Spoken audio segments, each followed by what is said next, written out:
A vida de Jesus cativa a humanidade há séculos, inspirando fé e curiosidade.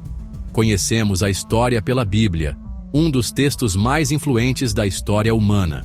Seu nascimento em Belém, seus ensinamentos na vida adulta e sua crucificação em Jerusalém são bem documentados, formando a base da fé cristã. Mas há uma lacuna curiosa na narrativa, um período que permanece um enigma. O período entre sua infância e seu surgimento como pregador, dos 12 aos 30 anos, permanece envolto em mistério, sem registros claros. Esses anos perdidos, como são frequentemente chamados, têm gerado especulações e intrigas sem fim entre estudiosos e curiosos. Onde estava Jesus durante esse tempo? Quais caminhos ele percorreu? O que ele estava fazendo? Estava ele aprendendo, ensinando ou ambos? As respostas, ao que parece, estão perdidas na história. Ou será que não? Talvez haja pistas escondidas. Alguns acreditam que as respostas estão longe da Terra Santa, em terras distantes e misteriosas. Será que Jesus poderia ter viajado para o leste, em direção aos picos imponentes do Himalaia, em busca de conhecimento? Será que ele poderia ter buscado sabedoria e iluminação nas antigas tradições do budismo, aprendendo com monges e sábios? É uma teoria cativante, que ressoa em muitos que buscam verdades mais profundas sobre a vida e os ensinamentos de Jesus, e que continua a inspirar debates e pesquisas. A ideia de que Jesus viajou para o Tibete não é nova. Esta teoria tem fascinado historiadores e teólogos por décadas. Ela ganhou atenção generalizada no final do século XIX, quando relatos começaram a surgir em jornais e revistas. O explorador russo Nicholas Notovitch afirmou ter descoberto antigos pergaminhos tibetanos durante suas viagens pela Ásia. Esses pergaminhos, segundo ele, continham relatos de um sábio chamado Issa, que muitos acreditam ser uma variação do nome Jesus. Os textos descreviam suas viagens e ensinamentos. De acordo com Notovitch, Issa passou anos estudando com monges budistas, imergindo em sua filosofia e práticas espirituais. Essa teoria, embora controversa, tocou muitas pessoas e gerou debates acalorados. Seria possível que os ensinamentos de Jesus fossem influenciados por tradições orientais? A ideia é intrigante e levanta muitas questões. As afirmações de Notovitch foram recebidas com uma mistura de fascínio e ceticismo. Alguns estudiosos ficaram intrigados, enquanto outros eram mais críticos. Alguns abraçaram suas descobertas como evidência de uma história oculta, um elo perdido entre o Oriente e o Ocidente, sugerindo uma conexão mais profunda entre as culturas. Outros questionaram a autenticidade dos pergaminhos e o relato de Notovitch, alegando que poderia ser uma fraude ou um mal-entendido. Até hoje, o debate continua, sem respostas definitivas. A comunidade acadêmica permanece dividida. No entanto, a teoria persiste, alimentada pelo fascínio do desconhecido e pelo desejo de descobrir verdades mais profundas sobre as origens da fé. A busca por respostas continua a inspirar novas gerações de pesquisadores. A teoria da jornada de Jesus ao Tibete é ainda mais alimentada por paralelos intrigantes entre seus ensinamentos e os do budismo. Alguns estudiosos sugerem que Jesus pode ter passado tempo em regiões onde o budismo era praticado. Ambos enfatizam a compaixão, o amor e o perdão como caminhos para a iluminação espiritual. Essas virtudes são centrais tanto no cristianismo quanto no budismo. Ambos encorajam o desapego de bens materiais e o foco na paz interior. A busca pela paz interior é um tema recorrente em ambas as tradições. Será que esses valores compartilhados podem ser mais do que mera coincidência? A semelhança entre os ensinamentos é notável. Veja, por exemplo, o Sermão da Montanha de Jesus. Este sermão é um dos pilares dos ensinamentos cristãos. Sua mensagem de amor aos inimigos ecoa o princípio budista de metta, ou bondade amorosa. Metta é um conceito fundamental no budismo. Da mesma forma, a ênfase de Jesus em buscar o reino dos céus dentro de si ressoa com o conceito budista de encontrar a iluminação por meio da meditação e da atenção plena. A prática da meditação é essencial para alcançar a iluminação no budismo. Essas semelhanças, embora não sejam prova conclusiva de uma conexão direta, são impressionantes. Elas nos fazem refletir sobre as possíveis influências culturais e espirituais entre o Oriente e o Ocidente.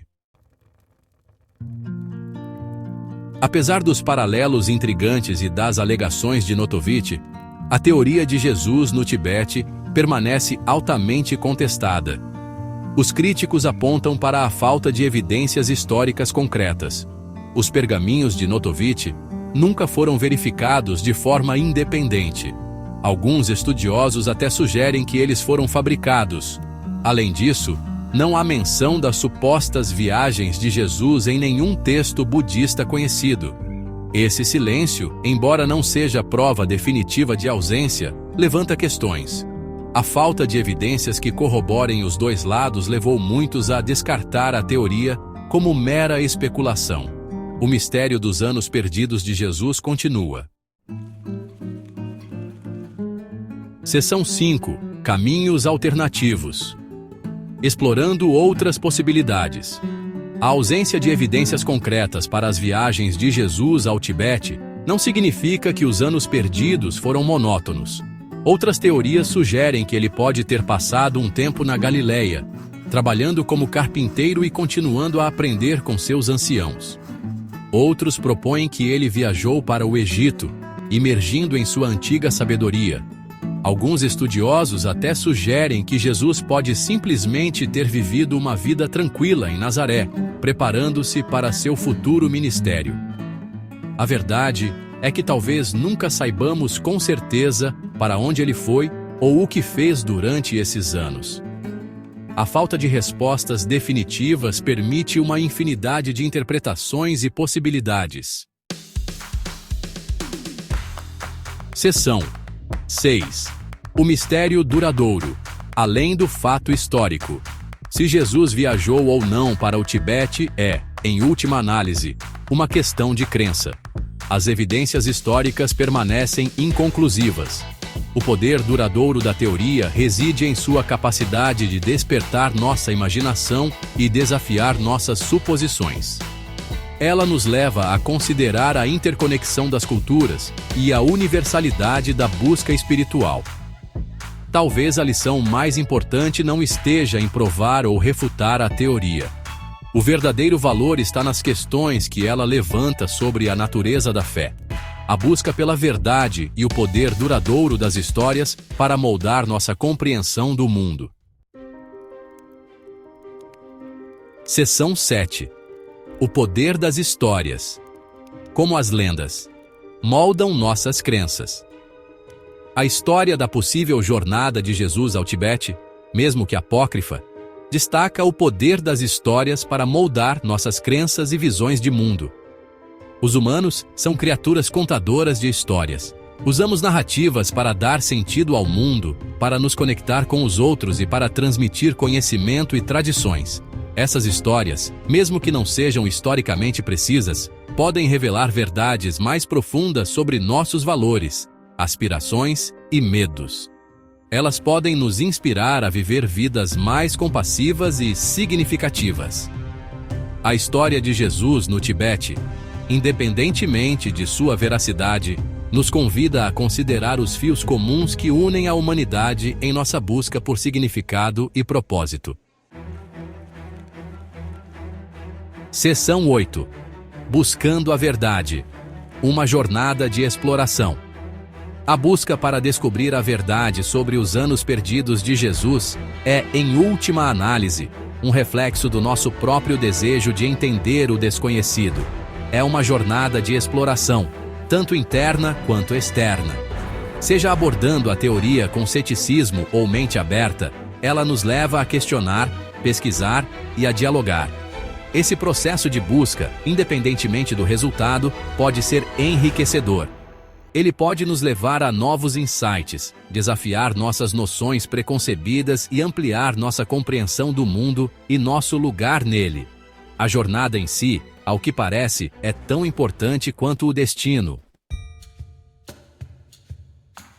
Seção 9. Uma mensagem universal. Encontrando um terreno comum. A teoria de Jesus no Tibete, seja verdadeira ou não, nos lembra que a sabedoria e a compaixão não são confinadas por fronteiras geográficas ou doutrinas religiosas. São valores universais, apreciados por culturas ao longo do tempo e do espaço. A história nos encoraja a olhar além das diferenças superficiais e reconhecer a humanidade compartilhada que nos conecta a todos. Talvez o legado mais duradouro dos anos perdidos não esteja em resolver um quebra-cabeça histórico, mas em nos inspirar a encontrar um terreno comum, a abraçar nossos valores compartilhados e a construir um mundo mais compassivo e compreensivo.